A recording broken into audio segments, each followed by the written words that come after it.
What the heck is going on in this place? The colors have gone haywire. Come back here, Purple. I have a surprise for you.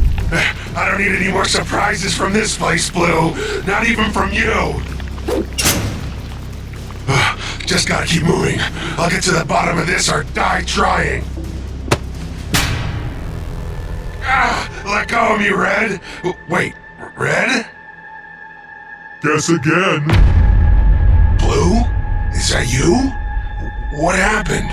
I had an extreme makeover! Are you the one responsible for this place's colors getting all mixed up? In a way, but none of that matters. Your colors are gonna change too. I'm so excited to see whose color you get, but you'll just have to wait and see. I don't want to be a different color. I like being purple, being me. Too bad. You don't have a choice. None of us do. Not anymore. Allow me to explain just how the Rainbow Friends colors became swapped. It all started just yesterday. Red was, as usual, testing out his latest scheme to turn human again. I stood by and watched even as the ground shook and the earth quaked. I yelled for him to stop, that we should think about the consequences of our actions before moving onwards. Red ignored my shouts, and the experiment continued. His lab started to tear apart, as its walls and floors and everything within distorted and shifted colors. It was like being in a kaleidoscope. Under any other circumstances, I would have called it beautiful. All of these changes erupted from one singular point, one nexus. And from that nexus, a wave of energy blasted out. Red was the first to change. From the epicenter of the blast, the waveform sprung out. As it passed over Red's body, his colors began to shift uncontrollably.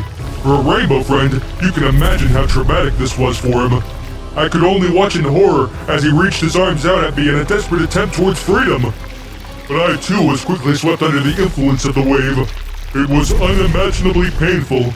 Losing my color, gaining it back, going through every spectrum of the rainbow along the way.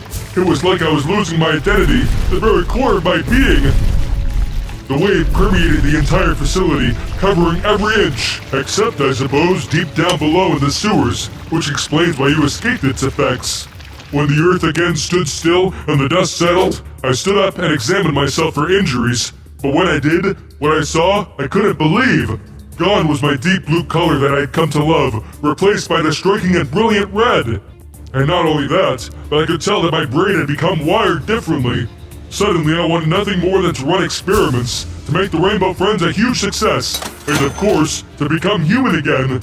My mind raced and raced about which color of the rainbow I should attempt to make a friend for next. I only stopped myself when I saw Red stand up, holding his head.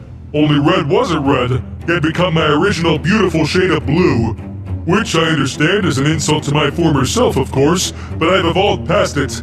I felt sorry for Red and all the other Rainbow Friends, because I knew myself in that moment to be far superior, with the rest of you being nothing more than brutes. I recognized that I could use my friends as pawns to get the play place back in business. I turned on our open for business sign, and I laughed into the night as my plans were set in motion. Red quickly fell in line, having no choice if he wanted to be human again. Meanwhile, on the other side of the facility, Green and Orange were in another one of their classic spats. Orange was zipping around Green, who couldn't land a hit on the speedy dino due to being blind. Orange laughed at his ill-sighted friend when the wave washed over them too. Orange's colors were the first to change. He became pink, then blue, then red, before finally settling on green. As he recovered from this painful ordeal, he realized that he could no longer see. He outstretched his arms and tried to make his way around, but found himself stumbling over everything around him. Green, on the other hand, had just undergone a transformation that he was entirely grateful for. He examined his new orange body with his now working set of eyes. He could see again. He was ecstatic. But that's not all. He was also hungry. Green used his newfound sight to glance at the security monitors and saw that guests had seen that they were open again. They were funneling in, and all Green saw then was a feast. Orange, for his part, knew the hunger all too well, and so tried to stop his friend from going down that self-destructive path. Unfortunately, without his sight, Orange felt helpless, a feeling that was only made worse as he bumped into a nearby wall and knocked himself out. a group of guests made their way through the halls of the play place, wondering to themselves where the employees were when Green found them. At first, they were excited to see him, a brand new take on the classic Rainbow Friend design. But their smiles quickly turned to frowns, their laughter turning to cries as Green set upon them. He was vicious and out for blood. To stop his tirade, I sent my right-hand man, my enforcer, Red.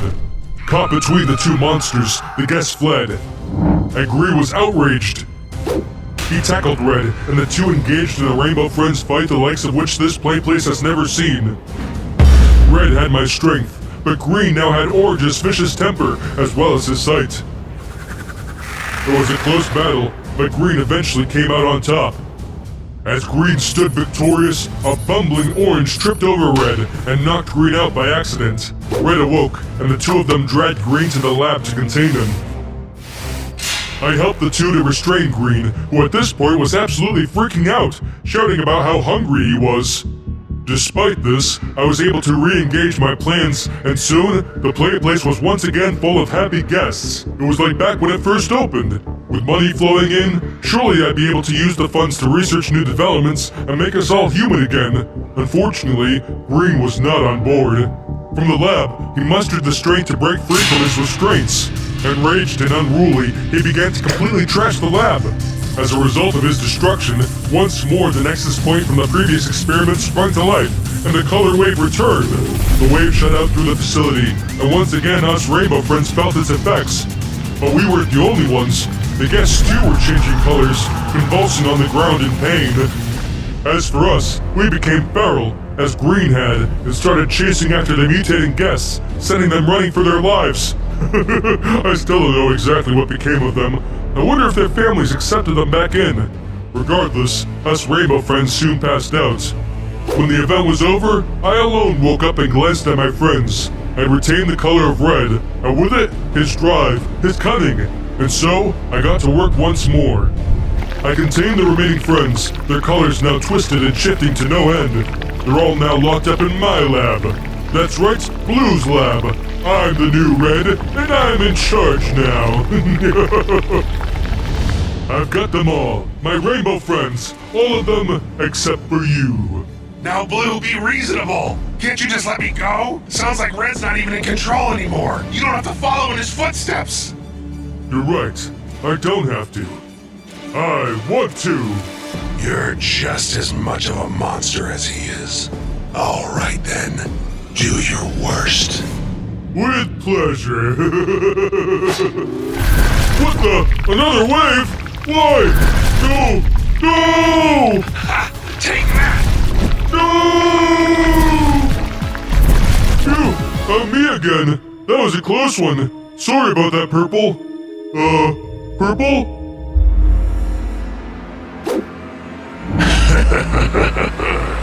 Purple's not here right now.